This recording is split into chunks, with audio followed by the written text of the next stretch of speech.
नमस्कार आणि the deep डाईव्हमध्ये स्वागत आहे. आपल्या सगळ्यांनाच माहिती आहे की क्लाउड स्टोरेज सुरुवातीला खूप स्वस्त वाटतं, पण बघता बघता डेटाचा डोंगर साचतो आणि महिन्याच्या शेवटी जे बिल येतं ते अनपेक्षितपणे वाढलेलं दिसतं. आज आपण Azure ब्लॉब स्टोरेजमध्ये खर्च वाचवण्याच्या एका अत्यंत प्रभावी मार्गावर म्हणजे डेटा लाईफ सायकल मॅनेजमेंटवर एक सखोल चर्चा करणार आहोत. आणि आपण फक्त हे काय आहे हे नाही बघणार, तर ते प्रभावीपणे वापरायचं कसं आणि त्यातले जे छुपे धोके आहेत ते कसे टाळायचे हे सुद्धा पाहणार आहोत. अगदी बरोबर. याला आपण एक प्रकारे डिजिटल वारीकोंडो पद्धत म्हणू शकतो. जी गोष्ट सध्या उपयोगी नाही तिला योग्य जागी ठेवणं. कारण डेटाचं आयुष्य कधीच स्थिर नसतं. आज जो डेटा रोज लागतोय तो कदाचित 3 महिन्यांनी फक्त संदर्भासाठी शिल्लक असेल. मग त्याला तसंच महागड्या जागेत ठेवणं म्हणजे पैसे वाया घालवणं. तर आजच्या चर्चेचा उद्देश हाच आहे की या डेटाला त्याच्या आयुष्याच्या प्रत्येक टप्प्यावर योग्य आणि कमी खर्चाच्या घरात कसं ठेवायचं तेही आपोआप. चला तर मग याच डेटाच्या वेगवेगळ्या घरापासून सुरुवात करूया. Azureच्या भाषेत यांना ॲक्सेस टियर्स म्हणतात. हॉट, कूल, कोल्ड आणि आर्काइव्ह. ही नावं ऐकूनच थोडा अंदाज येतो, पण यामागचा अर्थशास्त्र समजून घेऊया. सुरुवात हॉट टियर पासून करूया का? जे नाव सांगतंय तसंच ते सर्वात जास्त वापरातलं आहे. हॉट टियर म्हणजे आपल्या स्वयंपाकघरातला ओटा, जिथे आपण मीठ, साखर, चहा पावडर ठेवतो, ज्या गोष्टी दिवसातून 100 वेळा लागतात. म्हणजे ज्या डेटावर सध्या ॲप्लिकेशन्स काम करत आहेत, जो सतत वाचला किंवा लिहिला जातोय तो इथे असतो. याचा स्टोरेज खर्च म्हणजे जागेचं भाडं सर्वात जास्त असतो, पण डेटा वापरण्याचा खर्च म्हणजे बाहेर काढण्याचा खर्च तो सर्वात कमी असतो, कारण तो नेहमी तयार असतो. ठीक आहे, म्हणजे हॉट टियर रोजच्या कामासाठी. पण समजा माझ्याकडे महिन्याचे रिपोर्ट्स आहेत जे महत्वाचे आहेत पण रोज लागत नाहीत. त्यांना हॉटमध्ये ठेवणं म्हणजे पैसे वाया घालवणं झालं, बरोबर? मग त्यासाठी कूल टियर योग्य ठरेल का? अगदी अचूक मुद्दा. कोल्ड टियर हे घरातल्या कपाटासारखं आहे, जिथे आपण कधीतरी लागणारे कपडे किंवा भांडी ठेवतो. जो डेटा किमान 30 दिवस तरी ठेवायचा आहे आणि महिन्यातून एखाद दुसऱ्या वेळाच लागेल, जसे की तुमचे मासिक रिपोर्ट्स, लॉग फाईल्स किंवा अलीकडचे बॅकअप्स, त्यांच्यासाठी कोल्ड टियर उत्तम आहे. इथे जागेचं भाडं हॉटपेक्षा कमी असतं, पण डेटा परत काढायला थोडा जास्त खर्च येतो. आणि मग कोल्ड आणि आर्काइव्ह हे तर अजूनच थंड आणि लांबच्या गोष्टींसाठी असणार, म्हणजे आपलं गॅरेज आणि माळा. बरोबर. कोल्ड टियर हे गॅरेज सारखं आहे, जिथे तुम्ही वर्षातून एकदा लागणाऱ्या वस्तू ठेवता, जसे की दिवाळीचे दिवे. जो डेटा किमान 90 दिवस ठेवायचा आहे आणि क्वचितच वापरला जाईल तो इथे ठेवतात. याचा स्टोरेज खर्च कूलपेक्षाही कमी, पण ॲक्सेस खर्च जास्त. आणि शेवटी आर्काइव्ह टियर हा म्हणजे घराचा माळा. पूर्णपणे विसरून गेलेल्या गोष्टी, जुनी शाळेची कागदपत्र, फोटो अल्बम, हा डेटा किमान 180 दिवस ठेवावा लागतो आणि तो पूर्णपणे ऑफलाईन असतो. म्हणजे इथून डेटा परत मिळवायला काही तास लागतात. त्यामुळे याचा स्टोरेज खर्च नगण्य असतो, पण डेटा परत मिळवणं हे एक मोठं आणि खर्चिक काम असू शकतं. म्हणजे सरळ हिशोब आहे, जितकी थंड खोली तितका स्टोरेजचा खर्च कमी, पण डेटा बाहेर काढण्याचा खर्च जास्त. पण याचा प्रत्यक्षात किती फरक पडतो? काही उदाहरणं आहे का आपल्याकडे? नक्कीच. एका मोठ्या ई-कॉमर्स कंपनीचा विचार करा. त्यांच्याकडे दररोज लाखो उत्पादन चित्रांचे नवीन व्हर्जन्स अपलोड होतात. जुनी व्हर्जन्स क्वचितच लागतात, पण कायदेशीर कारणांसाठी 7 वर्ष ठेवावे लागतात. आधी ते सगळा डेटा हॉट टियरमध्ये ठेवत होते, फक्त एक साधी लाईफ सायकल पॉलिसी लावून. म्हणजे 30 दिवसानंतर कूल, 90 दिवसानंतर कोल्ड आणि 180 दिवसानंतर आर्काइव्ह. या नियमाने त्यांनी त्यांचं स्टोरेज खर्च जवळपास 70% कमी केला. आणि जेव्हा तुम्ही पेटाबाईट्समध्ये डेटा हाताळत असता, तेव्हा 70% म्हणजे खूप मोठी रक्कम असते. 70%? ही तर खूप मोठी बचत आहे. पण आता महत्वाचा प्रश्न येतो, माझ्याकडे लाखो फाईल्स आहेत, मी काय प्रत्येक फाईल हाताने उचलून या वेगवेगळ्या खोल्यांमध्ये ठेवणार का? हे तर अशक्य आहे. आणि म्हणूनच तसं करण्याची अजिबात गरज नाही. इथेच आपला ऑटोमॅटिक रोबोट मदतनीस कामाला येतो, ज्याला Azure life cycle management policy म्हणतं. ही पॉलिसी म्हणजे जेसन भाषेत लिहिलेले काही नियम आहेत, जे आपण एकदा सेट करून विसरून जाऊ शकतो. हा रोबोट आपलं काम अत्यंत प्रामाणिकपणे करत राहतो. जेसन म्हणजे कोड आलाच, पण हे नियम काम कसे करतात? आपण या रोबोटला नक्की काय सूचना देतो? हे दिसायला किचकट वाटलं तरी खरं तर खूप सोपं आहे. प्रत्येक नियमाचे 2 मुख्य भाग असतात, फिल्टर्स आणि ॲक्शन्स.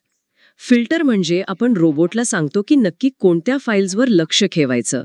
उदाहरणार्थ आपण त्याला सांगू शकतो फक्त ब्लॉक प्रकारच्या फाईल्स निवड, किंवा ज्या फाईल्सचं नाव कंटेनर लॉग्स ने सुरू होतं फक्त त्याच निवड. अच्छा, म्हणजे आधी कामाची व्याप्ती ठरवायची. पण समजा मला फक्त वेळेनुसार नाही, तर माझ्या कामाच्या गरजेनुसार फाईल्स हलवायच्या असतील तर? म्हणजे समजा एखादा प्रोजेक्ट संपला की त्याच्या सगळ्या फाईल्स आर्काइव्ह करायच्या असतील तर ते शक्य आहे का? खूपच छान प्रश्न, आणि याचं उत्तर हो आहे. इथेच एक अत्यंत प्रभावी गोष्ट येते, ती म्हणजे ब्लॉब इंडेक्स टॅग्स.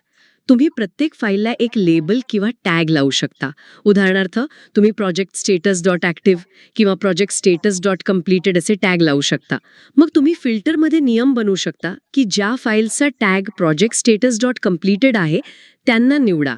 याने तुम्ही डेटा फक्त किती जुना आहे यावर नाही, तर तुमच्या बिझनेस लॉजिकनुसार मॅनेज करू शकता. अरे वा, हे तर खूपच उपयोगी आहे. म्हणजे डेटा मॅनेजमेंट आता फक्त वेळेवर अवलंबून नाहीये. आणि मग या निवडलेल्या फाईलचं काय करायचं हे ॲक्शनमध्ये ठरतं का? अगदी बरोबर. ॲक्शन म्हणजे त्या निवडलेल्या फाईलचं काय करायचं हे सांगणं. जसं की आपण नियम बनवू शकतो, जर एखादी फाईल 30 दिवसांपेक्षा जास्त काळ बदलली गेली नसेल तर तिला कूल खोलीत हलव, किंवा जर फाईलचा टॅग कम्प्लिटेड असेल तर तिला थेट आर्काइव्ह खोलीत पाठव. आणि सगळ्यात महत्त्वाचं, जर फाईल 2555 दिवसांची म्हणजे 7 वर्षांची झाली असेल तर तिला कायमचं डिलीट कर. म्हणजे हा रोबोट खूप प्रामाणिक आहे. जर तुम्ही त्याला सांगितलं की 7 वर्षांनी फाईल डिलीट कर, तर तो करणारच. त्याला आपल्या भावनांची काहीच पर्वा नाही. पण हे धोकादायक नाही का? समजा 2 नियमांमध्ये गोंधळ झाला आणि माझा महत्त्वाचा डेटा डिलीट झाला तर? ॲझ्युअर पैसे वाचवण्याच्या नादात आपलं नुकसान तर करणार नाही ना? हा एक वैध धोका आहे आणि ॲझ्युअरने त्याचा विचार केला आहे. समजा एकाच फाईलवर एकाच वेळी 2 ॲक्शन्स लागू होत आहेत. एक म्हणतो आर्काइव्ह कर आणि दुसरा म्हणतो डिलीट कर. अशा वेळी ॲझ्युअर नेहमी सर्वात स्वस्त ॲक्शन निवडतं आणि डिलीट करणं हे आर्काइव्ह करण्यापेक्षा स्वस्त आहे, कारण त्यात पुढे कोणताही खर्च नसतो. त्यामुळे ॲझ्युअर ती फाईल डिलीट करेल. म्हणूनच नियम बनवताना खूप काळजी घ्यावी लागते. डिलीटचा नियम नेहमी सर्वात शेवटचा आणि खूप विचार करून लावावा. वा, म्हणजे हा रोबोट फक्त प्रामाणिकच नाही तर कंजूस सुद्धा आहे. नेहमी पैसे वाचवण्याचा विचार करतो. ठीक आहे, मग हे नियम प्रत्यक्षात लावायचे कसे? माऊस वापरणाऱ्यांसाठी आणि कीबोर्ड वापरणाऱ्यांसाठी वेगवेगळे मार्ग आहेत का? हो, नक्कीच. सर्वात सोपा मार्ग आहे ॲझ्युअर पोर्टल. ही एक वेबसाईट आहे जिथे तुम्ही ग्राफिकल इंटरफेस वापरून ही पॉलिसी तयार करू शकता. ज्यांना कोड वगैरे लिहायचं नाही त्यांच्यासाठी हा उत्तम पर्याय आहे. पण जे लोक ऑटोमेशन आणि इन्फ्रास्ट्रक्चर ॲज कोड वापरतात त्यांच्यासाठी ॲझ्युअर CLI किंवा पॉवरशेल आहे. यात तुम्ही एक कमांड वापरून तुमच्या कम्प्युटरवर बनवलेल्या जेसन फाईलमधून थेट पॉलिसी लागू करू शकता. याचा फायदा असा की तुम्ही ही पॉलिसी व्हर्जन कंट्रोलमध्ये ठेवू शकता आणि वेगवेगळ्या वातावरणात पुन्हा वापरू शकता. म्हणजे सगळ्यांची सोय पाहिली आहे. पण यात काही मर्यादा आहेत का? म्हणजे मी एकदा पॉलिसी लावली की त्यात सहज बदल करू शकतो? इथे एक महत्वाची गोष्ट लक्षात ठेवायला हवी. तुम्ही पॉलिसीमधला एखादा छोटा नियम बदलू किंवा काढू शकत नाही. जर तुम्हाला काहीही बदल करायचा असेल तर तुम्हाला संपूर्ण पॉलिसी पुन्हा नवीन स्वरूपात लिहावी लागते आणि अपलोड करावी लागते. म्हणजे हे ऑल ऑर नथिंग आहे. अर्धवट बदल शक्य नाहीत. हे सगळं ऐकून खूप छान वाटतंय. पण यात काही छुपे खर्च किंवा अडचणी आहेत का, ज्या सहजासहजी दिसत नाहीत? नक्कीच आहेत. एक सर्वात मोठा आणि सामान्यपणे दुर्लक्षित केला जाणारा मुद्दा म्हणजे early deletion fee. Cool, cold आणि आर्काइव्ह टिअरमध्ये डेटा ठेवण्याचा एक किमान कालावधी आहे, अनुक्रमे 30, 90 आणि 180 दिवस. समजा तुम्ही एखादी फाईल कूल टिअरमध्ये ठेवली आणि 15 दिवसांतच डिलीट केली. तुम्हाला वाटेल की तुम्ही फक्त 15 दिवसांचे पैसे द्याल, पण तसं नाही. अझ्युअर तुमच्याकडून पूर्ण 30 दिवसांचे पैसे वसूल करेल. यालाच अर्ली डिलिशन फी म्हणतात. त्यामुळे चुकीचा डेटा चुकीच्या टिअरमध्ये गेला आणि लवकर डिलीट करावा लागला तर बचतीऐवजी जास्त खर्च होऊ शकतो. अरे देवा, म्हणजे आपण मदतनीसाला कामाला लावतोय खर्च वाचवण्यासाठी, पण जर नियम चुकले तर तोच आपल्या खिशाला मोठी कात्री लावू शकतो. आता पुढचा प्रश्न. समजा मी माझ्या शाळेची 10वीची मार्कशीट आर्काइव्हच्या माळ्यावर टाकली. आता अचानक मला ती परत हवी आहे. या प्रक्रियेला तुम्ही रिहायड्रेशन म्हणाला होतात. ते नक्की कसं होतं? मी माळेवर जाऊन त्या मार्कशीटची एक झेरॉक्स प्रत काढता आणि ती खाली आणता. तुमची मूळ प्रत माळ्यावरच सुरक्षित राहते. यात तुम्ही आर्काइव्ह मधल्या फाईलची एक नवीन कॉपी हॉट किंवा कूल खोलीत तयार करता.